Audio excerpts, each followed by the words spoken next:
Tema de hoje: é gostoso servir. Vamos falar juntos? É gostoso servir. Você vai entender isso ao longo da mensagem, porque essa mensagem vai falar do reino de Deus, e no reino de Deus as coisas são assim. A cultura é outra, a maneira de pensar é outra. Os evangelhos, queridos, eles não foram feitos para evangelizar. Os evangelhos, Mateus, Marcos, Lucas e João, eles foram escritos para a igreja, para doutrinar a igreja. E doutrinar significa um ensino que vai mudar a cabeça, a maneira de pensar, um ensino que vai mexer na sua cultura, na sua maneira de se comportar e de fazer. Nós fazemos o que fazemos porque nós temos uma cultura por detrás, tem uma maneira de ser por detrás. Cultura muda de lugar para lugar, de família para família. É a sua maneira de ser, aquilo é sua cultura, porque algum dia chegaram num acordo que aquilo é cultura. Vamos lá, cultura da minha casa. Lá a gente não fala alto um com o outro, não pode isso. Quem gritou, perdeu. Pronto, então a gente não tem essa discussão lá. Cultura da nossa casa. A pia é responsabilidade de todos. De todos. Quem chegou lá, a pia vai lá, limpa, lava, cada um lava o seu, e se alguém deixou lá, depois a gente lava, e é cultura, lá em casa é assim, pia limpa. Então, são culturas que a gente vai criando, são costumes que a gente vai criando. Existem costumes do reino de Deus.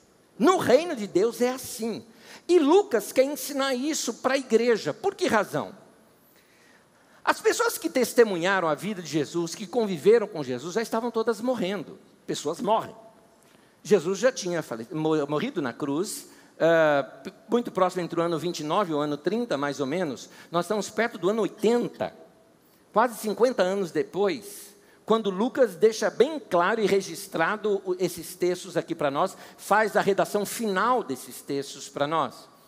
Nesse tempo, as pessoas que conviveram com Jesus, boa parte deles já tinham partido.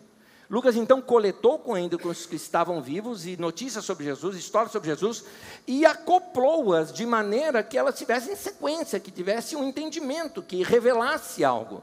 E ele emenda isso também no livro dos Atos dos Apóstolos. Nesses dois compêndios, ele está ensinando sobre reino de Deus. Se você notar, no sermão de João Batista falava do reino de Deus. Jesus, no seu primeiro sermão, falou sobre reino de Deus. Na sua primeira turnê, vamos dizer assim, pela sua viagem missionária, não é? Pela Galileia, reino de Deus. Sua viagem missionária pela Judeia, reino de Deus.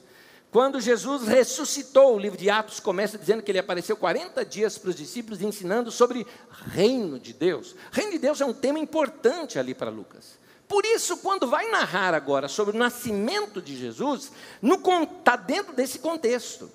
Então, o que o nascimento de Jesus pode nos ensinar acerca desse assunto sobre o reino de Deus?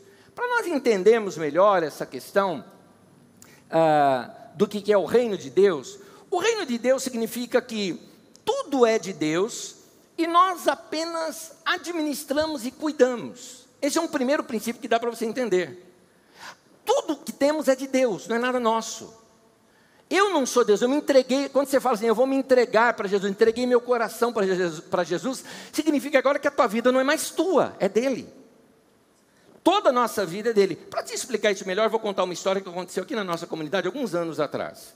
Alguns anos atrás, um jovem me procurou depois do culto, e ele estava assim, apaixonado por Deus, apaixonado pela experiência que ele estava tendo com Deus. Porque o reino de Deus, ele é assim, ele é apaixonante.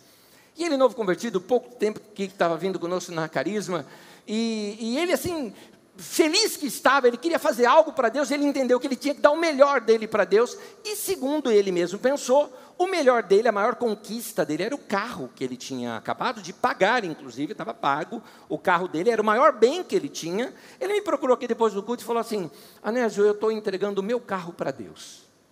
Aí eu vi que alguns irmãos por perto ouviram aquilo também, meio assim, o que o Anésio vai falar nesse momento? Eu aproveitei o momento para dar ensino. Porque eu percebi que Jesus, muitos ensinos de Jesus, ele não planejou ensinar. Se as pessoas fizeram pergunta, ele aproveitou o momento para ensinar. Eles têm muito mais eficácia. Eu aproveitei aquele momento, chamei os irmãos que tinham visto, falei, vem cá. Olha o que esse rapaz está fazendo, que exemplo para mim, para você, para todos nós aqui. Ele está pegando o bem maior que ele tem e dando para Deus. E nós vamos orar aqui agora juntamente com ele, porque ele está entregando isso aqui para Deus. E aí juntamos ali os irmãos, claro, deixa eu orei junto ali, tudo mais, todo mundo vendo, o que nós vamos fazer com isso? Não é? E quando terminamos de orar, o rapaz feliz da vida, ele tinha dado o documento, a chave e tudo mais. Quando ele terminou, eu cheguei assim para o rapaz e falei, muito bem, querido, olha o seguinte, isso aqui agora é de Deus, né? Amém, então toma. Então, mas eu entreguei para Deus. Sim, mas Deus não dirige carro. Ele precisa de um motorista. E acabamos de eleger você. Você é o motorista desse carro de Deus. Agora, pronto. Então, você vai levar esse documento, você vai pegar essa chave, e vai lembrar de uma coisa. Esse carro é de Deus, não é mais seu. Ou seja, você já dirigiu um carro do lado do dono? Não é ruim? Não é estranho? Você está dirigindo, o dono está do lado. Se o dono está do lado do carro, do lado do passageiro, ali no lado do passageiro, e você dirigindo, você estivesse numa autoestrada, você ultrapassaria o limite de velocidade? Não, porque o dono está ali. Se o dono, assim, tivesse com uma dificuldade, não tivesse podendo dirigir, pediu para você ajudá-lo, você está levando ele em algum lugar, voltando para casa, ele fala assim, ali aquele cara, ele é meu vizinho, para o carro, vamos dar carona para ele. Você teria direito de dizer não? O dono do carro está falando, você abre a porta e fala, entra aí, o dono está mandando. Muito bem. Da mesma maneira, meu querido, seu carro, eu falei para o rapaz, seu carro é de Deus. Agora, se você estiver saindo aqui do culto, alguém estiver andando lá, você pode dar carona, você vai abrir teu carro e vai dar carona. Porque o carro é de Deus, não é teu? Então, eu quero te lembrar agora que não é só seu carro que é de Deus. Tua casa é de Deus. Algumas pessoas falam, quanto que é de Deus, hein? É 10%, 10%? Nada, 100%, é tudo dele. É você que administra, mas é dele. Tua saúde é de Deus, teu corpo é de Deus, tua vida é de Deus, tua família é de Deus, tua casa é de Deus. Portanto, a gente tem que servir com os bens que nós temos, com a nossa vida, com tudo que nós temos, que tudo nós somos, é tudo para Deus. Quem vê o reino de Deus se apaixona. E aqui, quem está apaixonado não mede esforços. Quem está apaixonado, pode notar casais apaixonados. Quem está apaixonado não mede esforço. Ela está saindo da faculdade lá do outro lado da cidade. Você fala, não, pera aí que eu vou te buscar, eu te levo. Você leva até a tua casa. E detalhe, nem carro você tem, você vai de busão mesmo, mas você vai só para levar, para fazer companhia, para estar junto. Por quê? Porque você está apaixonado. Pode notar que casal de namorado está sempre assim com pouco dinheiro. Por quê? Porque gasta tudo um com o outro, não é verdade? Porque está apaixonado, atravessa a cidade, fica para lá e para cá, e tem que se virar. Porque gente apaixonada é assim. Agora, perigo no relacionamento é quando você já está contabilizando a relação. Quanto é que vai custar? Né? Não estou falando só de dinheiro, estou falando de tempo, de esforço físico, né? Quando era namorada, aquele negócio. Querida, não, estou indo aí. Que legal. Não, mas você tem que levantar cedo amanhã cedo. Que levantar cedo que nada. Depois eu recupero isso. Vou aí te levar e tudo mais.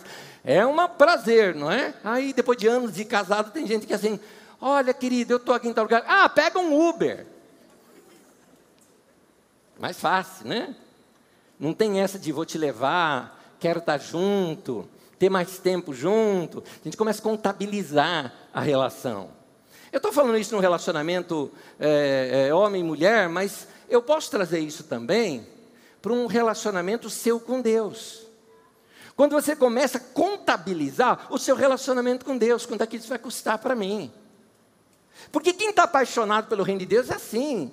Deus falou, eu faço. É para fazer, eu estou junto. Estou apaixonado por Deus, eu faço de tudo. Quem está apaixonado por Deus, serve. Tem que chegar mais cedo? Estou lá, maravilha. Estamos precisando de um pessoal para carregar tal coisa. Estou junto, porque eu quero ajudar. É para ajudar a pessoa? Estou dentro. Nós estamos arrecadando uma coisa aqui para as pessoas que são carentes lá no Nordeste. Você olha assim, está apertado. Não, mas dá para apertar mais, eu vou ajudar um pouquinho mais, porque eu quero ajudar. Porque você está apaixonado. Agora, quando você começa a contabilizar, sabe quando é que você começa a contabilizar? É quando a pessoa chega assim e pergunta o seguinte, escuta, mas tem que dar o dízimo? Você sabe qual é a minha resposta, né? Fala, não. É verdade, não tem. Só vale se é por paixão. Se não é por paixão, não dê não, querido. Não dá porque não serve. E tem gente que pergunta, é do bruto ou do líquido? Essa pergunta me responde da seguinte forma, sabe? Qual é o mínimo que eu preciso fazer para Deus não ficar chateado comigo? Não é? É isso que a pessoa está perguntando. Querido, quem ama não se contabiliza, quem ama faz porque ama. Por isso que não vale essas coisas que são feitas na forçada. Mesmo servir no meio da igreja. Se você está servindo aqui na igreja, mas está reclamando, meu querido, para. Dá lugar para outro. Tem mais gente querendo servir. Deixa que outros cuidem dessas áreas para você, porque aqui tudo tem que ser feito, até quem trabalha aqui. Nós temos poucos funcionários aqui na nossa comunidade. Tudo quase aqui é feito por voluntários. Funcionário mesmo dá para a gente contar aqui, a gente tem 6. Que dá para a gente contar aqui, que é pessoas realmente que trabalham aqui, que são remunerados para isso. E vou dizer mais, todos eles têm coração de voluntário. E eu já mandei gente embora, porque perdeu o coração de voluntário. O que você quer dizer com isso? Ele só fazia o que era mandado. Se é para fazer só o que manda, isso é robô, eu posso contratar um robô, o robô faz no seu lugar. Aqui só vale gente que faz por paixão. Então, só dá para fazer por paixão. O dia que eu achar que é um peso, me preparar, estudar e tudo mais para pregar aqui para vocês, eu paro de ser pastor, eu paro de pregar. Porque só vale se faz por paixão. E quem faz por paixão não está nem aí, se vira à noite, se dá olheira. De vez em quando você olha para alguns irmãos aqui da igreja, parece um bando de panda, né? Assim, de olho porque dorme pouco. E vai. Que legal, cheguei mais cedo hoje aqui. Tinha gente aqui puxando o rodo, aqui, teve uma tempestade aqui, nós tivemos uma invasão d'água aqui em cima, e de gente aí, sabe, puxando com rodo e tudo mais, e fazendo, nenhum daqueles é pago. Todo mundo é voluntário. É gente que está apaixonada, gente que descobriu o reino de Deus e se apaixonou, e quem se apaixona quer servir. É isso que eu quero dizer, é gostoso servir. Quando a gente entende o reino de Deus, a gente entende isso, é gostoso servir. O fascínio pelo reino nos faz servir com uma entrega total. A gente se dá, a gente se entrega, a gente vive dessa maneira. O que nós vamos aprender sobre o Natal é que o evangelista, ele tinha um tema em mente quando ele escreveu todo o evangelho, e o tema era o reino de Deus. Então, até o Natal vai nos trazer lições sobre como é o reino. A intenção era doutrinar, aculturar a cultura do reino de Deus a todos os que viriam ser leitores do texto. Então, essas narrativas são para mostrar como é essa cultura do reino de Deus. Viver no reino de Deus é como viver em família. Tudo se reparte, se ajuda, sempre se tem lugar para mais um. E nessa história que nós vamos estudar, nós vamos tentar localizar alguns personagens que eles não são famosos na história. Inclusive, eles nem aparecem na história. Eles são discretos demais. Porque é interessante, hoje você está me vendo aqui na frente, ouvi alguns músicos aqui, então a gente aparece e fala, puxa, que legal a obra que vocês fazem. Nós? Quem faz a obra é um monte de gente que você não viu, que estão todos nos bastidores aqui trabalhando. Enquanto você está aqui sentado, tem gente trabalhando aqui agora, servindo. São esses que fazem essa obra funcionar. Da mesma forma, no nascimento de Jesus, teve pessoas que fizeram algumas coisas que não aparecem, eles somem na história, mas nós vamos agora buscá-los ali, porque tem lições da vida deles que nós precisamos aprender aqui, porque eles entenderam esse princípio do reino de Deus. O que Lucas está mostrando já de começo é isso, tem gente servindo nos bastidores, e a igreja é para ser assim, pessoas que gostam de servir, de se dar, gente que curte a sua família, gente que sustenta a família, gente que faz as coisas por detrás, e por causa disso a família fica unida. E é isso que você vai notar nos ensinos que nós vamos aprender aqui. Reino de Deus é assim. Vamos começar a fazer uma leitura bíblica? A leitura está em Lucas, no capítulo 2, e nós vamos ver aqui na leitura, deixe-me ler aqui, eu quero mostrar algumas coisas para vocês. Lucas 2, versículo 1 ao versículo 7, diz assim. Naqueles dias foi publicado um decreto pelo imperador de Roma, César Augusto, convocando toda a população do império para recensear-se. O primeiro recenseamento, foi feito quando Quirino era governador da Síria. Todos iam alistar-se, cada um à sua própria cidade. José também subiu da Galileia, da cidade de Nazaré, para a Judeia, a cidade de Davi, chamada Belém. Ele era da casa e da família de Davi. e foi a fim de cadastrar-se, de alistar-se com Maria, sua esposa, que estava grávida. Estando eles ali, aconteceu completarem-se-lhe os dias, e ela deu à luz ao seu filho primogênito. Enfaixou, deitou numa manjedoura, porque não havia lugar para eles na hospedaria. Muito bem, até aí a leitura. Queridos, quando a gente lê um texto como esse, de séculos atrás, algumas coisas entre nós e o texto acabam distorcendo a nossa visão do texto. É o que chamamos de anacronismos.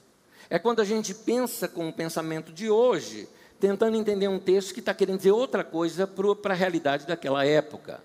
É como quando você está numa autoestrada que está muito calor, e aquele calor sobe da autoestrada e deturpa a tua imagem que está lá do outro lado. Ou como você está em alto mar e o vapor da água sobe e distorce os prédios que você está vendo lá ainda da costa.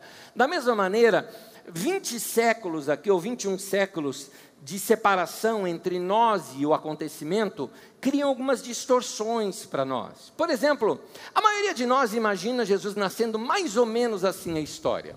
A gente imagina um monte de coisa. A gente imagina assim, bom, muito bem, Maria estava num burrinho, José levando Maria lá para Belém, e no meio do caminho começam as dores de parto para Maria, e aquela correria toda, onde é que esse bebê vai nascer? Uma história diz que nasceu numa caverninha, tanto que alguns presépios têm uma caverninha, tá?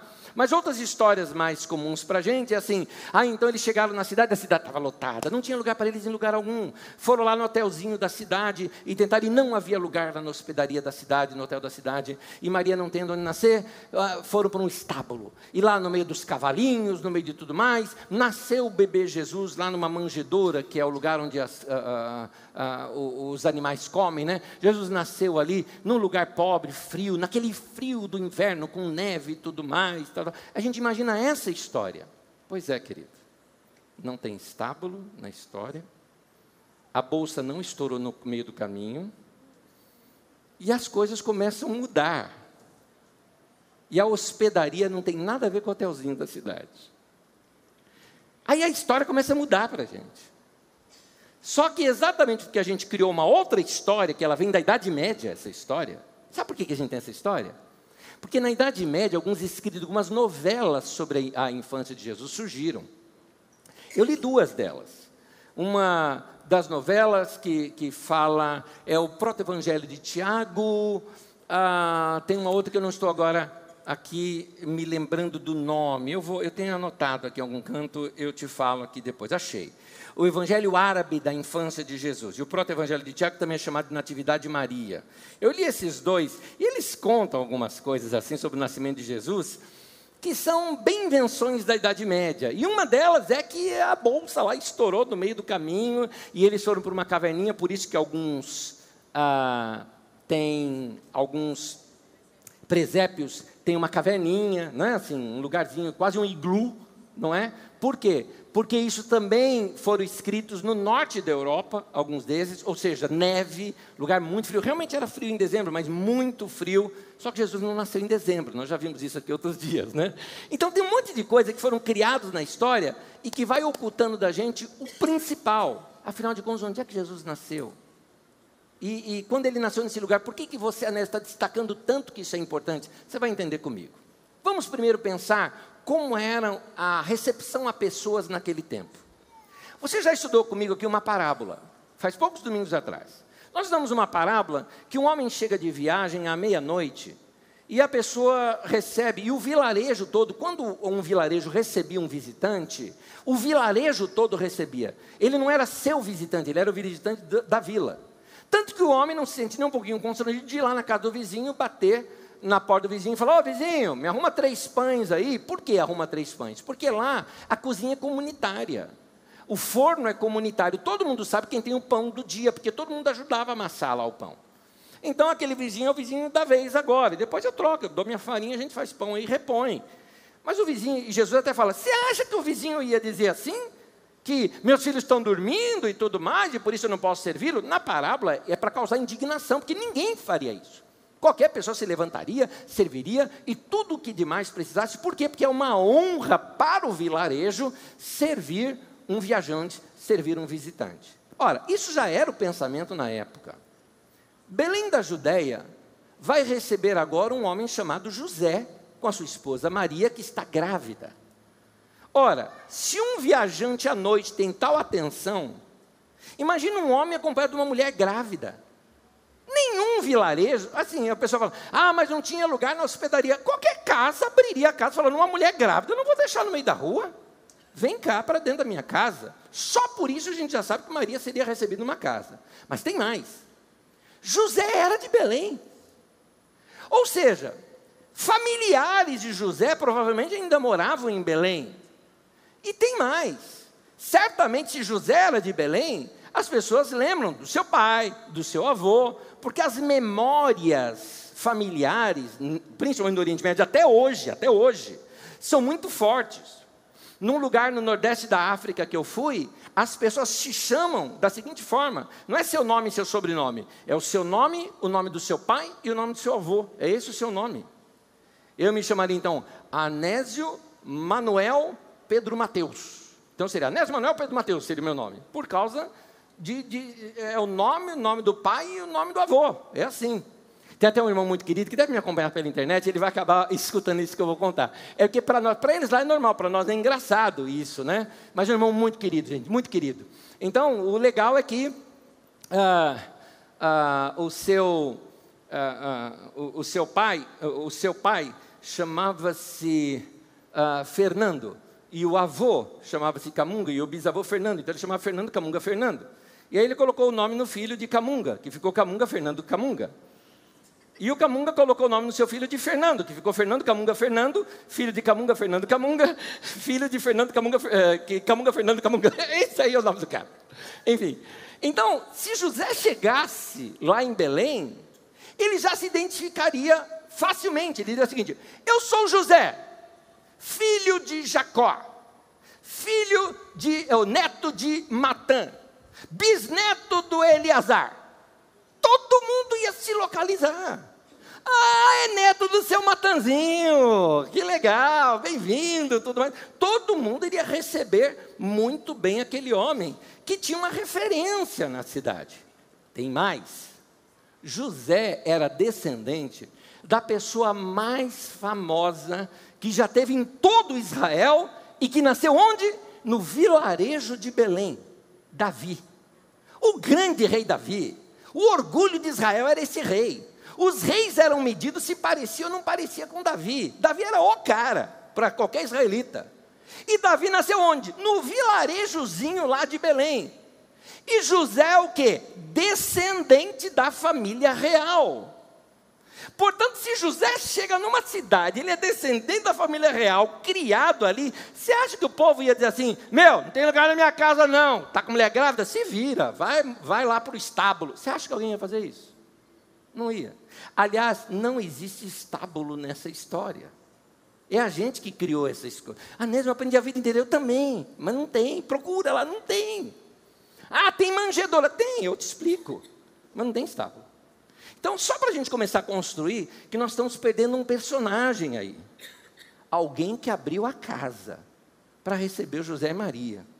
E Jesus nasceu lá dentro. Como assim numa casa? Eu te explico. Vou ler um texto bíblico aqui para você.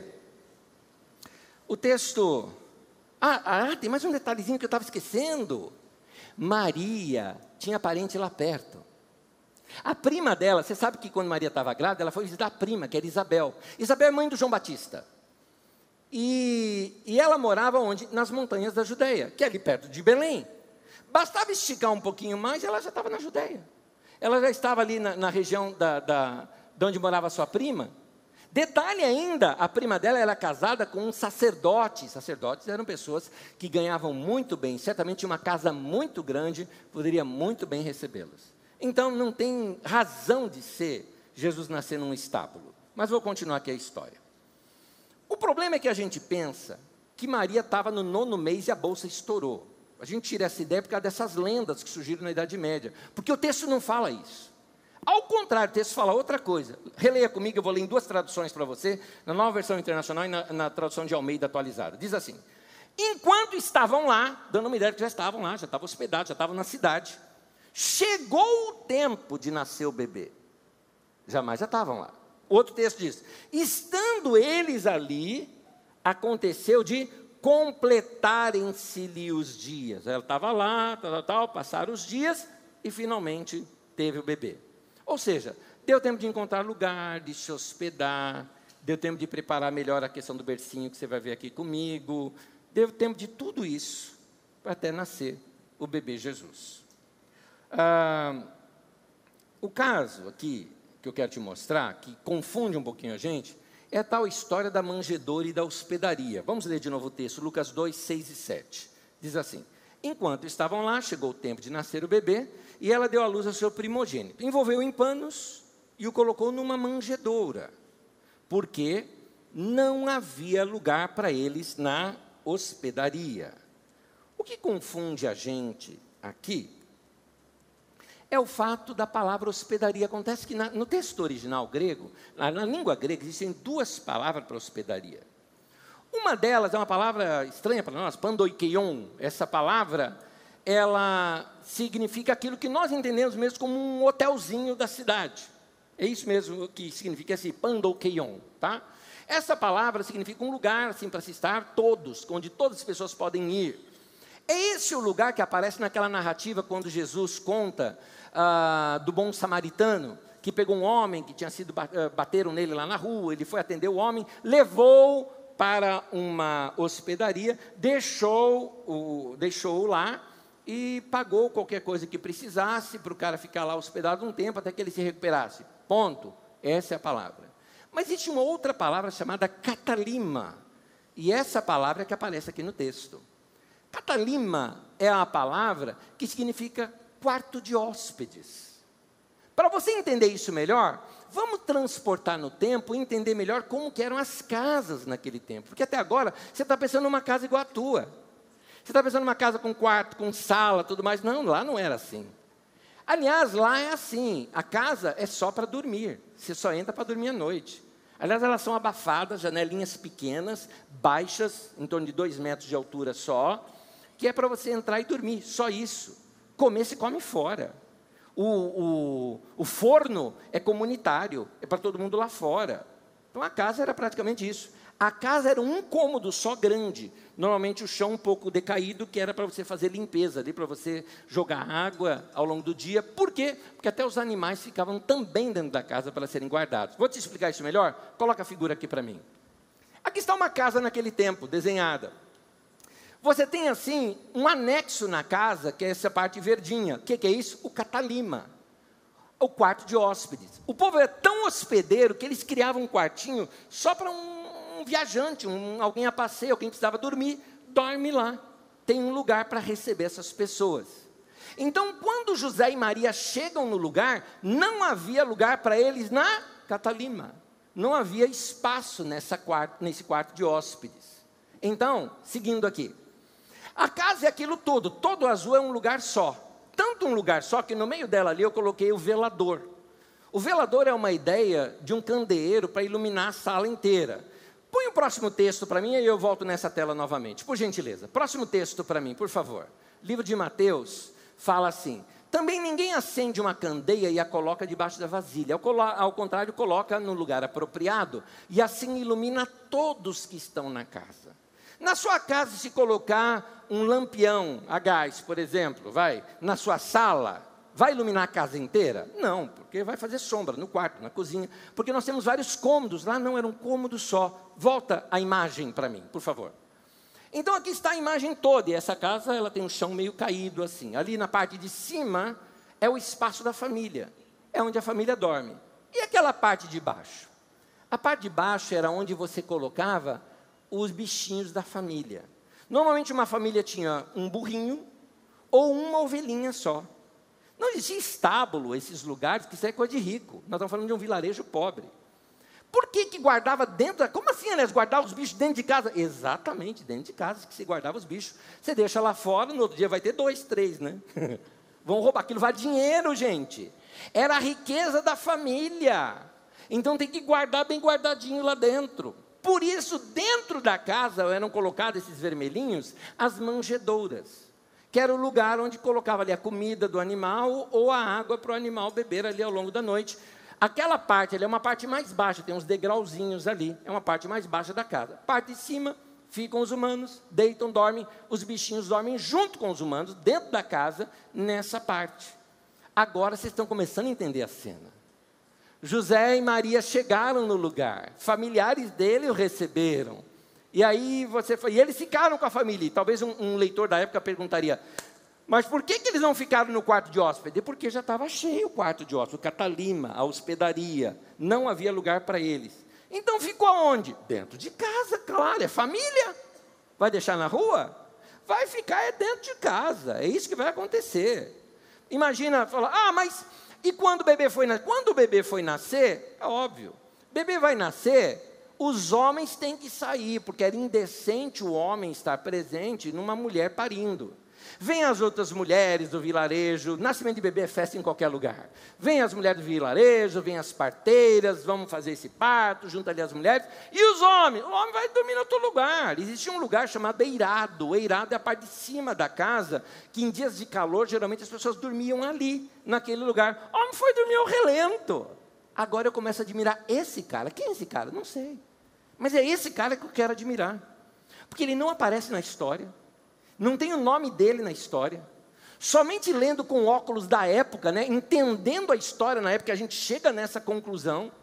É aí que aparece o cara, mas esse cara deu a casa dele, deu o melhor que ele podia dar, deu o melhor, o lugar onde ele ia dormir, é o lugar onde vai ficar o bebê.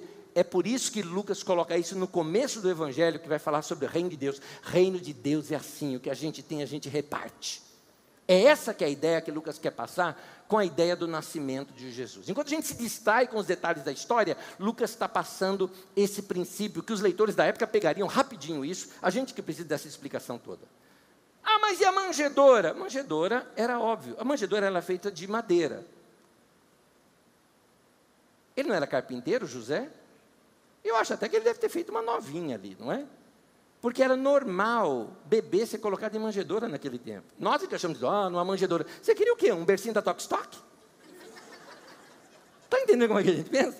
Era normal. Faça um colchãozinho de palha, palha trançada, fica fofinho ali, se enrola nos panos e pronto, deita o bebê na manjedoura. Coisa normal para um bebê de classe pobre, de lugares pobres, de vilarejos, que foi onde Jesus nasceu. É isso. Essa é a história de Jesus. Essa é a história do nascimento de Jesus, descomplicada aqui agora, tirando as coisas que foram colocadas ao longo dos séculos, mas é daqui que eu quero tirar alguns princípios. Os princípios é que no reino de Deus é assim. No reino de Deus as coisas são dessa maneira.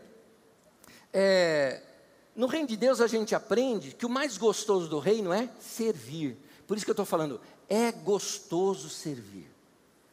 Quem me dera ter sabido o nome desse homem, sei lá, eu estou supondo aqui que foi um irmão do José, é o que eu estou supondo, porque lá as famílias eram todas grandes, Jacó tinha 12 filhos, Você pega, por exemplo, a própria Maria teve Jesus, mas depois você tem ali no mínimo 6 depois, isso eu leio em Marcos capítulo 6, por exemplo, cita os irmãos de Jesus, dá o nome deles, Tiago, José, Judas e Simeão, e ainda fala que moravam ali as irmãs, no plural, no mínimo 2, quer dizer, no mínimo tinha mais 6 irmãos de Jesus, no mínimo, podia ser até mais. Então as famílias lá eram grandes, com muitos filhos. José tendo crescido lá em Belém, certamente devia ter um irmão dele por lá, ou alguém parecido, que o recebeu dessa maneira, que mostrou como é que é o reino de Deus. A mensagem de Lucas é, Jesus nasceu, primeiro, o reino de Deus chegou. Essa é a ideia que quer se passar. O reino de Deus chegou. Natal de Jesus é assim como essa família fez. A gente abre a casa e recebe. A gente reparte o que a gente tem. É esse o entendimento do Natal. O entendimento é que tudo é de Deus. A minha casa é de Deus, então eu vou abrir. Eu não vou deixar essa mulher parir um bebê num estábulo.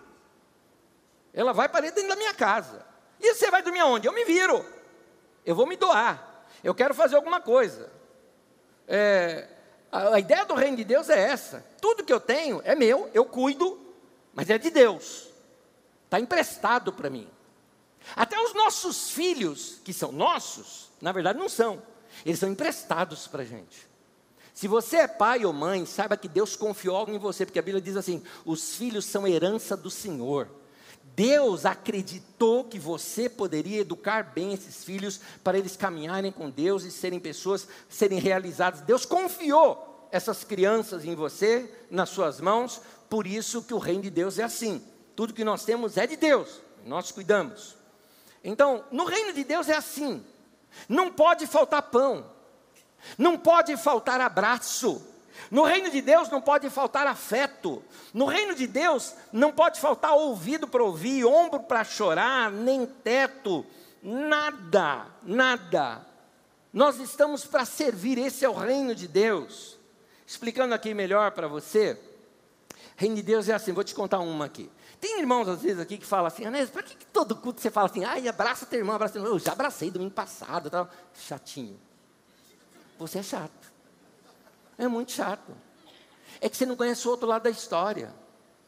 Tem uma irmã, aliás, ela estava aqui num culto, um dos cultos aqui na nossa comunidade, no primeiro culto hoje aqui, ela estava aqui no culto, há alguns anos atrás. Ela chegou para mim e falou o seguinte, falou, Anésio, a parte do culto que eu acho, que me marca mais, pô, não era a mensagem que ela estava falando. É aquele momento que você fala para os irmãos abraçar. Eu falei, é mesmo? Por quê? Ela falou, eu moro sozinha. Eu não tenho família por aqui. Ela não tem, eu sou muito tímida, então não faço muita amizade. Eu cumprimento as pessoas, mas nem faço muita amizade. E a semana inteira, o único abraço que eu ganho é esse aqui no culto. Então isso aqui significa tanto para mim. Está vendo, seu chatinho? Abraça, abençoa. Reino de Deus é assim. O que a gente tem, a gente reparte. Reino de Deus é assim, a gente está tão apaixonado que a gente gosta de fazer alguma coisa. Há alguns anos atrás, eu me lembro, eu estudava no 2º grau, e um rapaz se converteu lá comigo na escola, tudo mais, fomos crescendo juntos no Evangelho. Aí um dia, nós fomos lá para o centro de São Paulo, assistir a história de São Francisco de Assis. Então era Irmão Sol, Irmã Lua. Fomos assistir esse filme lá no centro de São Paulo. Quando a gente estava voltando, passamos ali pelo viaduto do Chá, naquela escuridão de São Paulo à noite, fria, uma noite fria, mas muito fria. Tinha um menino, mais ou menos, um pré-adolescente, tinha uns 10 aninhos de idade, mais ou menos, encolhidinho, tremendo mesmo. Sabe quando você vê que ela está assim, tremendo de frio? Encostadinho no pai dele, tentando se aquecer, e o pai bêbadaço lá. Ele encostadinho no pai para ver se se aquecia. Na hora, assim, eu senti um negócio, eu fui tirar minha blusa. Quando eu notei, o rapaz, novo convertido, já tinha arrancado a dele. Assim, eu falei, não, eu vou dar. Ele falou, não, eu vou dar. Quase que a gente briga ali, né? Vamos dar os dois. Pronto, demos a blusa para ele. Algumas vezes vocês falam, né, que legal, né? Dar uma blusa também não custa nada para você. Não custa nada, meu querido? Eu era office boy. Aquela blusa eu estava pagando ainda. Era a única blusa de sair. Sabe aquela, você tem aquela roupa normal, é a roupa de sair. A única roupa de sair que eu tinha era aquela blusa. E eu estava pagando ainda. Dei lá a blusa para o menino, o outro também deu a blusa lá para o menino, e fomos para casa. Talvez você fala, foi para casa, mas o Espírito Santo esquentou vocês. Ó, querido, não foi milagre nenhum, não, foi num frio. Eu passei um frio dentro do busão, um frio, mas valeu a pena. Valeu dar, valeu repartir. Blusa eu tinha jeito depois de ter outra. Depois eu usava feinha mesmo, a nova eu já dei. Eu usava feinha depois, não tinha problema não. O importante é que você seguir os princípios do reino de Deus. Se a gente tem, é para repartir. Se a gente pode, a gente deve. Porque não é meu, é de Deus. Eu reparto. Reino de Deus é assim. No reino de Deus a gente reparte o que tem. No reino de Deus a gente ajuda. Reino de Deus é onde o que se faz, faz-se por amor. Não se faz para ganhar prestígio. Porque quem era essa família que hospedou Jesus? A gente não sabe. E não vamos ficar sem saber. Mas olha que gente maravilhosa é essa, que não aparece na história, mas hoje nós estamos conseguindo resgatá-la aqui e dar pelo menos alguma honra. Mas eles não fizeram para ter honra nenhuma. Se perguntasse para aquele homem, dizendo, para que você fez o que você fez, né? Abriu a sua casa, saiu do seu lugar acomodado de dormir, e foi dormir em outro lugar. Para que você fez isso? Ele falou, porque era o mínimo que eu poderia fazer. Deveria ter feito até mais. Porque o pensamento dele de reino de Deus era esse. Não se faz para receber nada em troca. Você se lembra dos magos do Oriente? Foram levar presente para um bebê. E bebê não dá para dar nada em troca. Mas eles levaram. Ninguém faz por obrigatoriedade, não vale fazer constrangido, só vale fazer por amor. Porque quem está ligado com Jesus, gosta de fazer porque ama. Quem está ligado com Jesus, ama, sente vontade de fazer, vai lá e faz. Quem está diante de Jesus, sente um impulso quase que incontrolável de se fazer o bem. É essa a sensação. É aqui que eu queria te chamar a atenção de uma coisa. Eu sei que eu não tenho como ter medida de espiritualidade, não existe isso. Mas se eu pudesse fazer isso para nós, para ser didático aqui para nós, como é que está o seu nível de espiritualidade? Como medir isso? Eu te explico como medir. Quanto mais perto de Deus a gente está, a gente tem mais amor, compaixão, mansidão, vontade de se doar, vontade de servir, vontade de ajudar. Mas quando você se comporta diferente, daquele tipo, por exemplo, que vê uma pessoa que é um morador de rua e fala, também, aí ó, não trabalha, dá nisso. Teu coração está duro. Você está longe. Não é assim no reino de Deus, não. No reino de Deus a gente quer ajudar. A gente quer fortalecer as pessoas. No reino de Deus a gente quer repartir. A gente, o que puder fazer, faz. Quando você está perto de Deus, você ama. E você sente esse desejo quase que incontrolável de fazer o bem, de ajudar, de dar presente, de fazer coisas. Você quer fazer isso por causa do amor que está em você. Você começa a valorizar a vida das pessoas. Alguns de vocês moram em lugares que você não sabe nem o nome do guarda que cuida lá do lugar onde você mora. Você talvez faça, é o máximo que você faz para ele, né? Nem pelo nome você consegue chamar. Mas as pessoas viram postes para a gente, no meio do caminho. Mas quando você se apaixona pelo reino de Deus, todas as pessoas viram importantes. Todas as pessoas são necessárias, todas as pessoas valem muito. Todas as pessoas precisam ser alcançadas, precisam ser tocadas, precisam ser valorizadas. O reino de Deus faz a gente pensar dessa maneira. Uma outra coisa, agora eu quero trazer o reino de Deus para dentro da tua casa. Porque a gente, não adianta você ser uma pessoa totalmente generosa com pessoas que você vê nas ruas e dentro de casa você quebra o pau. Porque a coisa tem que começar lá dentro da tua casa. E eu vou terminar já, mas deixa eu te mostrar mais esse ponto. No reino de Deus é assim, sua casa precisa ser mais lar do que hospedaria. Eu gosto da ideia de que Jesus não ficou na hospedaria, ele ficou no lar. Ele foi dentro de casa.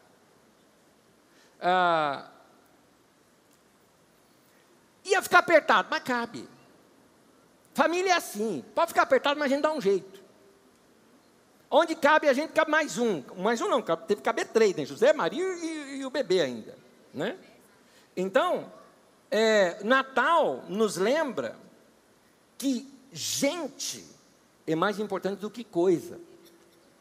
Natal nos lembra isso. Da gente se voltar para que família vem antes da carreira. Família é mais importante que os nossos compromissos. Família é mais importante do que tudo.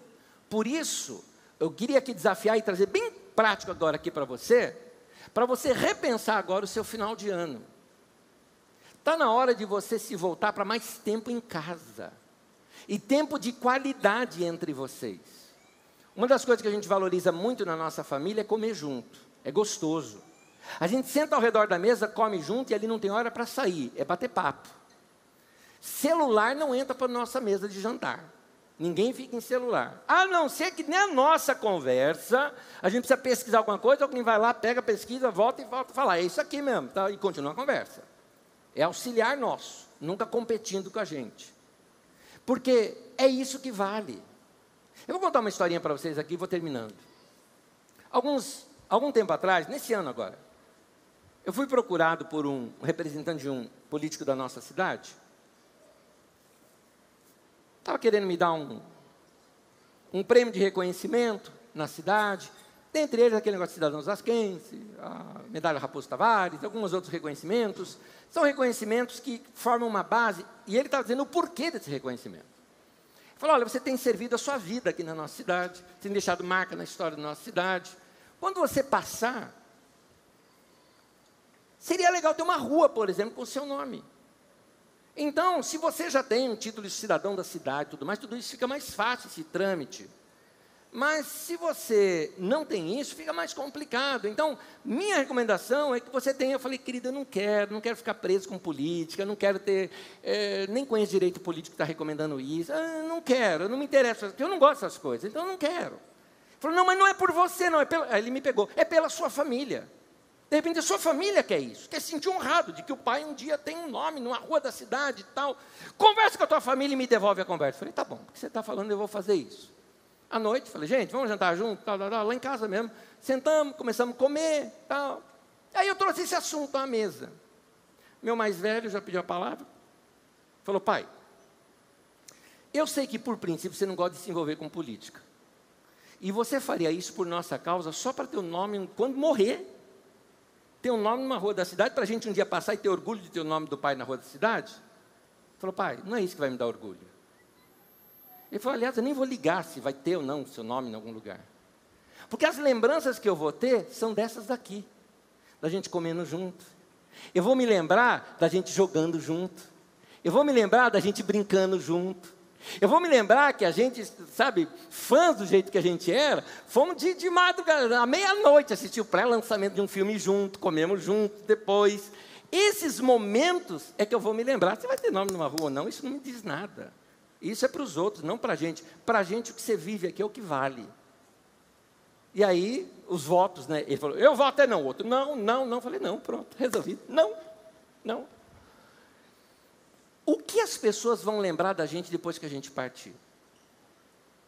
É desse tempo que vale. Do tempo de comunhão, do tempo de relacionamento, do tempo de estar junto.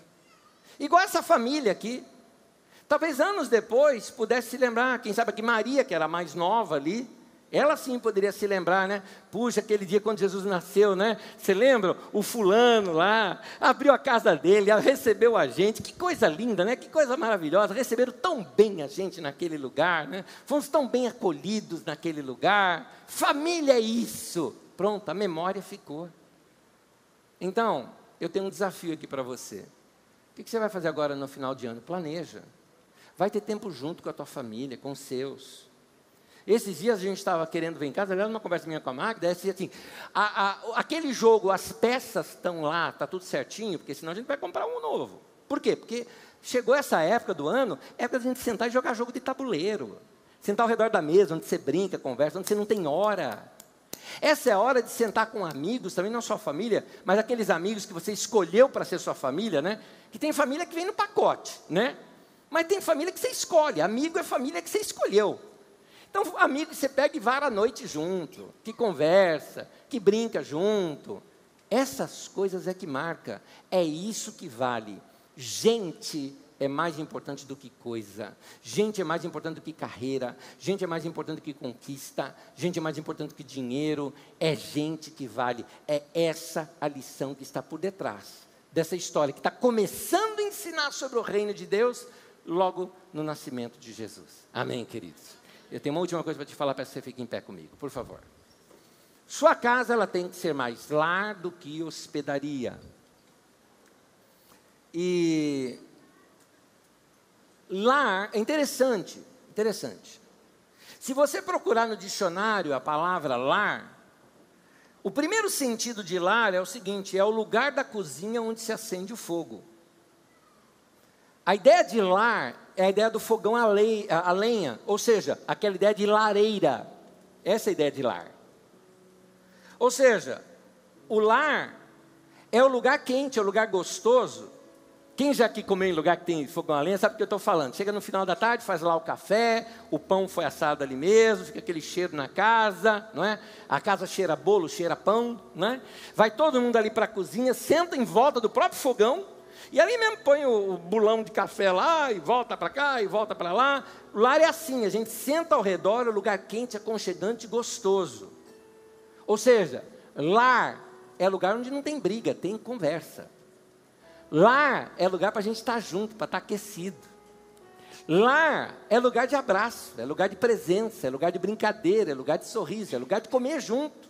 Isso é lar, isso é lar. Deus está nos ensinando isso aqui hoje, que a tua casa não é para ser uma pensão, onde a pessoa só entra para dormir. Tua casa é lugar onde vocês vão estar juntos para brincar junto. Nem que seja assim, estou tão cansado, nós vamos assistir alguma coisa junto, tá bom, tudo bem. Mas estão juntos, não estão? Não, então tá bom. Vamos conversar? Vamos. Vamos fazer alguma coisa junto? Vamos. Lar é isso. Então, aproveita esse final de ano, conserta o que você errou ao longo do ano, tá bom? O tempo que você gastou mais com coisas do que com gente, se arrepende disso. Dá mais atenção para dentro de casa que vale mais. As melhores coisas da vida não são coisas, não é? As melhores coisas da vida é gente. E é disso que a gente vai lembrar. É de relacionamento que eu estou falando. A igreja também é para ser isso, é para ser família. Efésios 2 fala isso. Nós somos a família de Deus. Seja você isso também. Amém? Viva como família. É isso. A igreja tem que ser assim. A igreja não é instituição, a igreja é família. É assim que é para a gente ser. Quero orar com vocês. Vamos dar as mãos nesse momento? Antes de orar, fica de mão dada. Antes de orar.